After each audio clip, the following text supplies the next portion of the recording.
Hello दोस्तों, स्वागत है आप सभी का आज के इस नए वीडियो में जो राज्यसभा से संबंधित। दोस्तों, इससे पहले भारत के नियंत्रण एवं महालेखा परीक्षक से हमने वीडियो आपके लिए प्रोवाइड करवाया। उम्मीद करता हूं आपको बेहतर ढंग से समझ में आया होगा और उससे जुड़े हुए ऑब्जेक्टिव क्वेश्चंस को आपने लगाने का प्रयास किया होगा। चलिए दोस्तों, आज हम राज्यसभा को समझ लेते हैं। राज्यसभा को समझने से पहले दोस्तों मैं आपको बताना चाहूंगा, भारत की जो संसद है उसके 3 भाग हैं। यानी कि हमारी जो संसद है उसके कितने पार्ट हैं दोस्तों? 3 भाग हैं। पहला है हमारा राष्ट्रपति, दूसरा है हमारा राज्यसभा और तीसरा है हमारा दोस्तों लोकसभा। इसमें दोस्तों आपको राष्ट्रपति वाला वीडियो हमने आपके लिए प्रोवाइड करवाया। उम्मीद करता हूं बेहतर ढंग से आपको समझ में आया होगा, उससे जुड़े हुए ऑब्जेक्टिव क्वेश्चंस भी आपने लगाने का प्रयास किया होगा। तो चलिए दोस्तों, आज हम राज्यसभा को समझ लेते हैं। राज्यसभा का वर्णन हमें अनुच्छेद 80 में मिल जाता है। कहां मिलता है दोस्तों? अनुच्छेद 80 में। जबकि राष्ट्रपति में हमने आपको पढ़ाया था 52, 53, 54, 55 इसमें क्या क्या प्रावधान रहे, तो आपको राष्ट्रपति वाले वीडियो में मिल जाएगा। और लोकसभा जो है, ठीक है दोस्तों, इसका वर्णन हमारी जो आने वाली वीडियो होगी वो लोकसभा की होगी। इसका वर्णन हमें अनुच्छेद 81 में मिलता है, जबकि संसद का वर्णन हमें अनुच्छेद 79 में मिलता है। तो दोस्तों यहाँ पे आप ऐसे भी इसको याद रख सकते हो, वरना ट्रिकी फॉर्म में भी याद कर सकते हो। तो आपको एक शब्द याद रखना होगा, सरला। क्या याद रखना होगा दोस्तों? सरला याद रखना होगा। सरला के नीचे आप 79, 80, 81 क्रम से लगा सकते हो। तो सा से क्या हो गया दोस्तों? संसद हो गई, रा से जो हो गई राज्यसभा हो गई, ला से क्या हो गई? लोकसभा हो गई। तो इन तीनों का वर्णन हमें कहां मिलता है? संसद का 79, 80 और 81। ठीक है दोस्तों, अब चलिए समझते हैं राज्यसभा क्या है। राज्यसभा का गठन दोस्तों 3 अप्रैल 1952 में होता है। यानी राज्यसभा की बात करें तो इसका गठन 3 अप्रैल 1952 में होता है। जबकि इसकी पहली बैठक जो होती है राज्यसभा की, पहली बैठक अगर कहें तो दोस्तों वो हमारी 13 मई 1952 को होती है। और दोस्तों मैं आपको यहाँ पे बताना चाहूंगा, जो राष्ट्रपति होते हैं, ठीक है, संसद के 3 भाग तो होते हैं, लेकिन क्वेश्चन आ जाए संसद के सदन कितने होते हैं, तो 2 सदन होते हैं। पहला राज्यसभा और दूसरा लोकसभा। तो जो राष्ट्रपति महोदय होते हैं, ये राष्ट्रपति को दोनों सदनों में से किसी भी सदन को उन्हें बुलाने, स्थगित करने तथा लोकसभा को भंग करने की शक्ति प्राप्त होती है। ठीक है दोस्तों, तो किसी भी इन दोनों में से किसी भी सदन को बुला सकते हैं और इसको स्थगित भी कर सकते हैं, और लोकसभा को तो भंग भी कर सकते हैं। ठीक है दोस्तों, तो ये शक्ति किससे प्राप्त होती है? राष्ट्रपति महोदय को प्राप्त होती है। तो चलिए दोस्तों, राज्यसभा का गठन हो गया 3 अप्रैल 1952 में, और इसकी पहली बैठक कब होती है दोस्तों? 13 मई 1952 में। तो चलिए दोस्तों, अब हम समझ लेते हैं राज्यसभा को कुछ अन्य नामों से भी जाना जाता है। ठीक है दोस्तों, तो राज्यसभा के अन्य नाम के रूप में इसको स्थायी सदन, उच्च सदन, अपर सदन, कभी भंग ना होने वाला सदन, विशेषज्ञों का सदन आदि नामों से जाना जाता है। अच्छा दोस्तों, यहां से क्वेश्चन उठा लिया जाता है कि स्थायी सदन के नाम से किसको जाना जाता है, तो आप इसको याद रखिएगा। तो अन्य नाम इसके क्या हो गए? उच्च सदन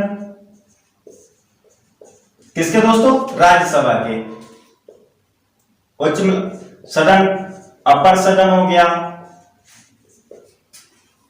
कभी भंग ना होने वाला सदन हो गया,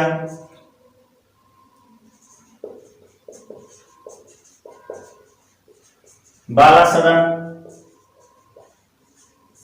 है ना, विशेषज्ञों का सदन, स्थायी सदन। ठीक है, तो इन नामों से इसको जाना जाता है, स्थायी सदन। तो आप याद रखिएगा दोस्तों इसको। चलिए अब राज्यसभा जो है, ठीक है, इसमें राज्यसभा के निर्वाचन की विधि की अगर बात करें, निर्वाचन की विधि, निर्वाचन की विधि दोस्तों इसकी एकल मत संकरणीय विधि है। क्या है? एकल मत संक्रमणीय विधि है। यानी दोस्तों इसमें जो सदस्य होते हैं वो राज्यों व केंद्र शासित प्रदेशों से चुन करके अप्रत्यक्ष निर्वाचन से आते हैं चुन करके, और इसमें जो सदस्य होते हैं ये विधानसभाओं से चुन के आते हैं, राज्यों की विधानसभाओं से चुन करके आते हैं। ठीक है दोस्तों, तो आप इसको याद रखिएगा। तो निर्वाचन की विधि क्या है दोस्तों? एकल मत संक्रमणीय विधि है, और इसमें इसमें सदस्य राज्यों व केंद्र शासित प्रदेशों से अप्रत्यक्ष प्रणाली द्वारा चुन करके आते हैं, और राज्यों की विधानसभा से चुन करके इसमें सदस्य आते हैं। ठीक है दोस्तों, फिर अब हम समझते हैं राज्यसभा की संरचना क्या है। तो मैं इसको यहाँ पे बता देता हूं राज्यसभा की संरचना। तो दोस्तों राज्यसभा की संरचना के रूप में हमें, अब राज्यसभा में मैक्सिमम सीटों की अगर बात करी जाए तो दोस्तों 250 है। कितनी है? 250 है अधिकतम सीटों की अगर बात करें। ठीक है, लेकिन वर्तमान में हमारे जो सीटों की संख्या है वो हमारी 245 है। अब ये 245 में भी दोस्तों 233 सदस्य जो हैं वो राज्यों से व केंद्र शासित प्रदेश से चुन करके आए हैं, जबकि 12 सदस्य जो हैं वो राष्ट्रपति महोदय द्वारा मनोनीत किए जाते हैं। ये ऐसे सदस्य होते हैं जिनको कला, साहित्य, समाज सेवा, विज्ञान आदि में विशेष ज्ञान या अनुभव होता है। तो ये किसके द्वारा चुने जाते हैं दोस्तों? ये राष्ट्रपति महोदय द्वारा चुने जाते हैं। तो वर्तमान में राज्यसभा के सदस्यों या सीटों की बात करें दोस्तों तो कितनी है? 245 है। क्लियर हो गया होगा दोस्तों। चलिए दोस्तों अब हम समझते हैं तो जो इसमें जो सदस्य आते हैं वो कैसे, उनकी निर्वाचन की विधि क्या है? एकल मत संक्रमणीय प्रणाली है के द्वारा चुन करके आते हैं और राज्यों के विधानसभा से चुन करके आते हैं। चलिए हम दोस्तों इसको समझते हैं, इसकी योग्यताएं क्या है, इसकी सदस्य बनने के लिए योग्यताएं क्या क्या हैं। दोस्तों योग्यताएं क्या होनी चाहिए आज उनको जान लेते हैं दोस्तों। तो पहली योग्यता तो दोस्तों यही होनी चाहिए, यदि कोई व्यक्ति राज्यसभा का सदस्य बनना चाहता है तो पहली कंडीशन ये है कि वह भारत का नागरिक होना चाहिए। तो पहली योग्यता के रूप में वह भारत का नागरिक हो।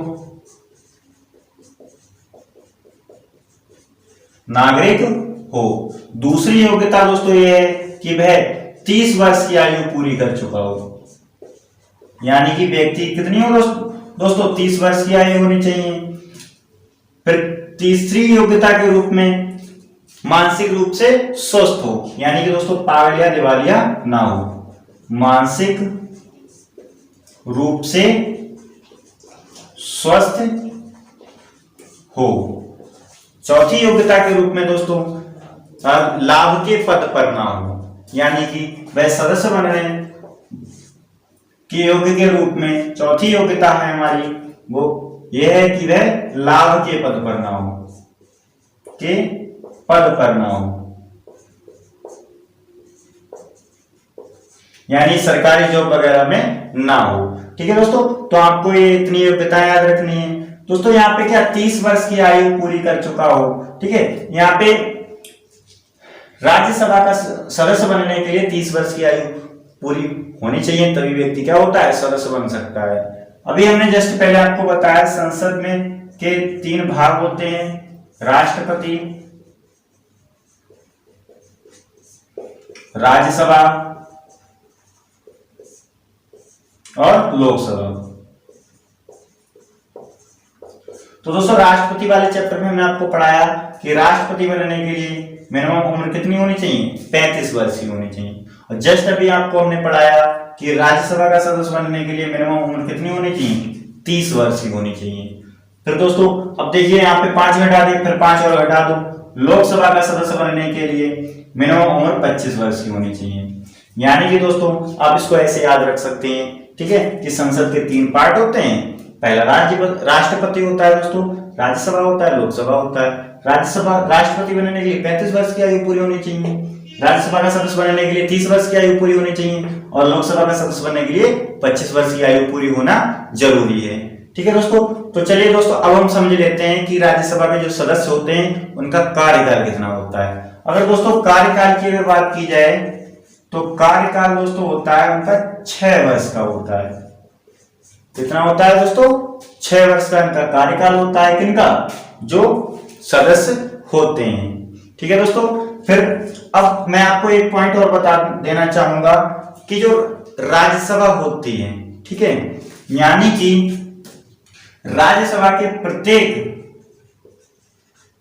2 वर्ष बाद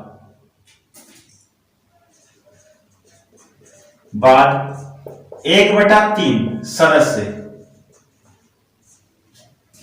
का कार्यकाल पूरा हो जाता है, यानी कि प्रत्येक 2 वर्ष के बाद राज्यसभा जो है उसके प्रत्येक 2 वर्ष बाद 1/3 सदस्यों का कार्यकाल पूरा हो जाता है और इन सदस्यों को हटाने के पश्चात नए सदस्य क्या हो जाते हैं, इसमें चुने जाते हैं। ठीक है दोस्तों, तो आपको एक पॉइंट याद रखना होगा, आप इसको नोट जरूर कीजिएगा क्योंकि यहाँ पे दोस्तों नोट कंप्लीट नहीं कर पाते हैं। जो हम बोल रहे हैं आपको वो नोट करेंगे तो हमेशा के लिए चीजें याद रहेंगी।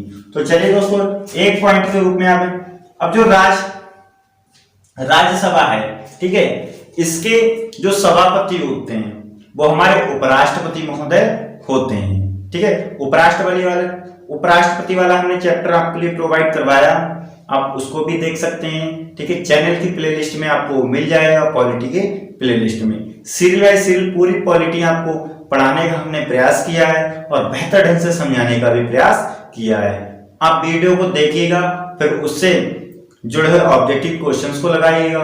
100% आपके सभी ऑब्जेक्टिव क्वेश्चंस लगेंगे। ठीक है दोस्तों, तो अब जो राज्यसभा है, ठीक है, उसके सभापति जो होते हैं वो हमारे उपराष्ट्रपति महोदय होते हैं और ये उपराष्ट्रपति जो होते हैं ये राज्यसभा के सदस्य नहीं होते हैं। ठीक है दोस्तों, राज्यसभा के प्रथम सभापति जो थे वो हमारे डॉक्टर एस राधाकृष्णन थे। कौन थे दोस्तों? डॉक्टर सर्वपल्ली राधाकृष्णन, एस राधा कृष्णन थे। ठीक है दोस्तों, तो आप इसको याद रखिएगा। मैं आपको यहाँ पे बता देना चाहूंगा कि राज्यसभा है उसमें उपसभापति भी चुने जाते हैं। ठीक है, और वो उपसभापति जो होता है राज्यसभा के सदस्यों में से ही चुना जाता है। ठीक है दोस्तों, तो उम्मीद करते हैं आपको ये अच्छे ढंग से समझ में आ गया होगा। तो जो उपसभापति चुने जाते हैं, अब मैं दोस्तों वर्तमान में क्या 13वीं राज्यसभा का कार्यकाल चल रहा है और इसके सभापति जो हैं वो हमारे कौन है? एम वेंकैया नायडू। यानी कि वर्तमान में हमारे उपराष्ट्रपति कौन है? एम वेंकैया नायडू हैं। और उपराष्ट्रपति चैप्टर वाले वीडियो में हमने आपको बताया कि जो उपराष्ट्रपति पद है, ठीक है, उसके लिए कोई वेतन नहीं है, यानी कि उसका वेतन क्या है? 0 है। जब उपराष्ट्रपति राज्यसभा के पदेन सभापति के रूप में कार्य करते हैं तभी उन्हें वेतन दिया जाता है। ठीक है दोस्तों, तो आप इसको याद रखिएगा। तो मैं इसको रफ कर देता हूं, कुछ इससे विशेष जो पॉइंट आपको याद रखने हैं वो भी मैं बता दूंगा। तो चलिए दोस्तों राज्यसभा से जुड़े हुए कुछ महत्वपूर्ण पॉइंट्स को अब समझ लेते हैं। तो राज्यसभा से कुछ अगर विशेष की बात करें, किससे दोस्तों? राज्यसभा से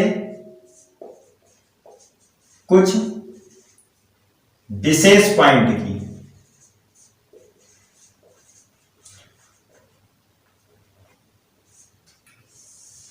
तो दोस्तों एक पॉइंट हमें याद रखना है, हमने महत्वपूर्ण हमारा जो आर्टिकल्स का वीडियो 2 से 3 आए थे, ठीक है, वो भी आपको चैनल के प्लेलिस्ट में मिल जाएंगे, पॉलिटी की प्लेलिस्ट में। उसमें हमने आपको पढ़ाया था कि अनुच्छेद 249, उस अनुच्छेद 249 में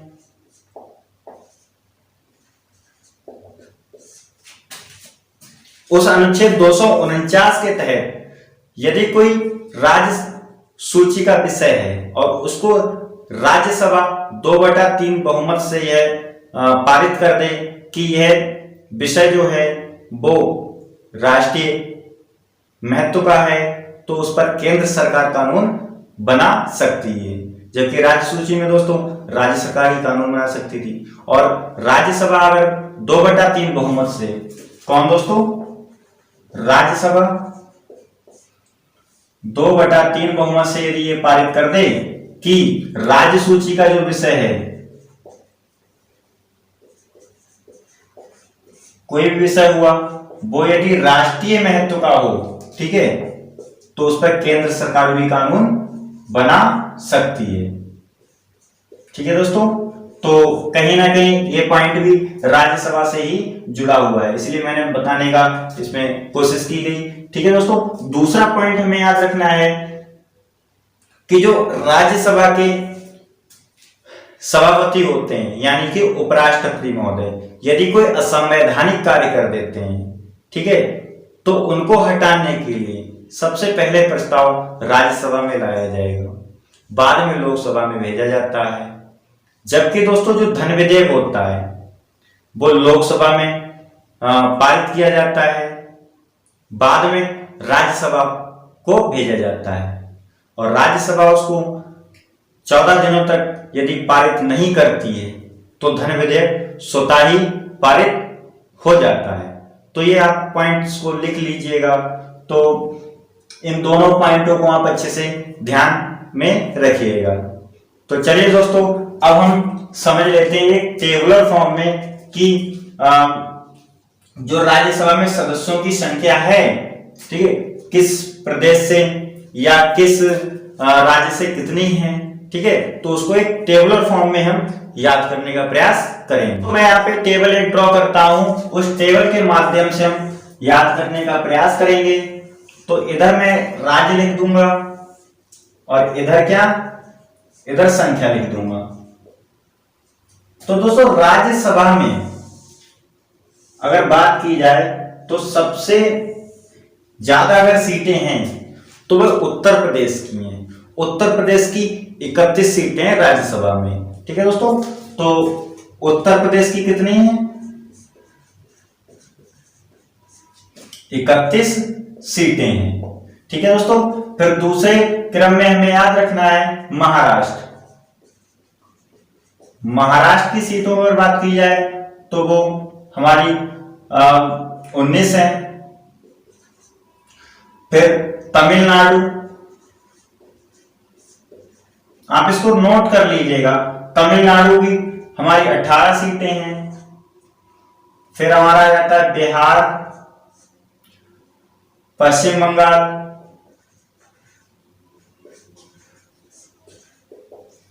इनकी सीटें दोस्तों 16 हैं। और आंध्र प्रदेश,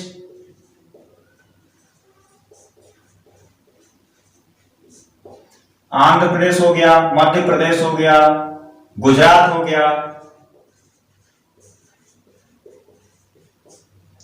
गुजरात, इन 3 प्रदेशों में यानी इन 3 राज्य में दोस्तों 11 सीटें हैं। कितनी हैं, तो 11 सीटें हैं। ठीक है दोस्तों,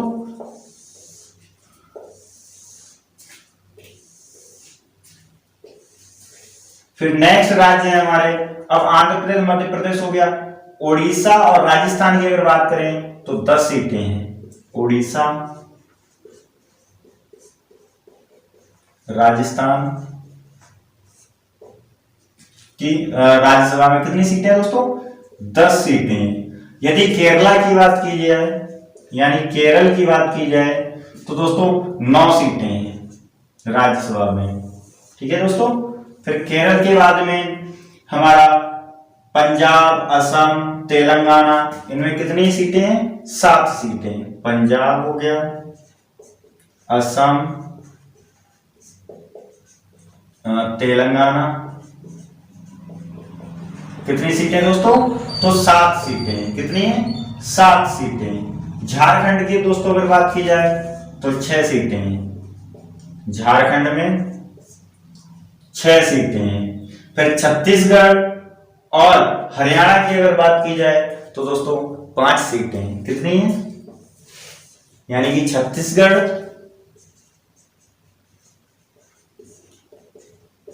और हरियाणा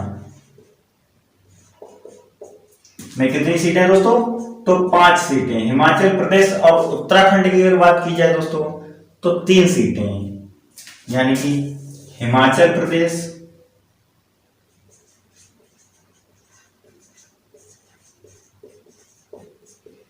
उत्तराखंड में राज्यसभा की कितनी सीटें दोस्तों? तो 3 सीटें हैं। कितनी है? 3 सीटें।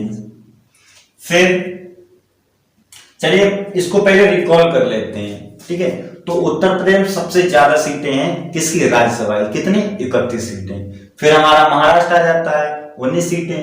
फिर तमिलनाडु 18 सीटें। फिर बिहार और पश्चिम बंगाल में सेम है। कितनी? 16। बिहार में भी 16 है और पश्चिम बंगाल में भी 16 है, ठीक है।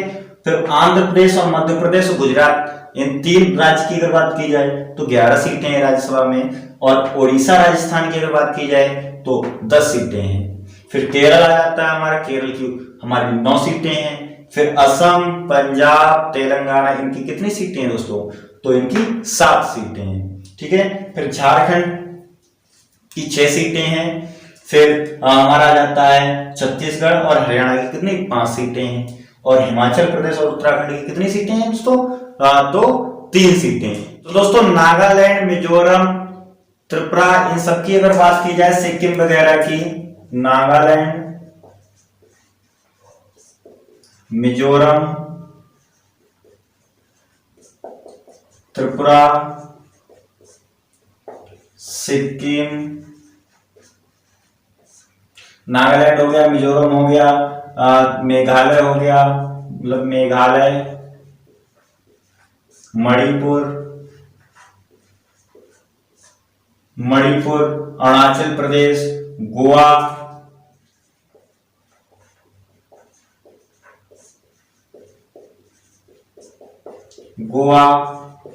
इतने राज्यों की अगर बात की जाए दोस्तों तो राज्यसभा में इनकी 1 सीट है।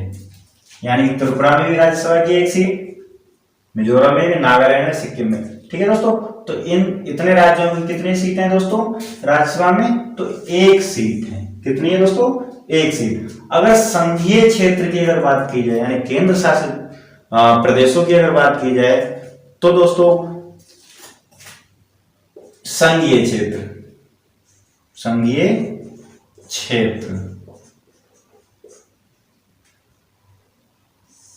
तो दोस्तों संघीय क्षेत्र के रूप में जम्मू कश्मीर में 4 सीटें हैं।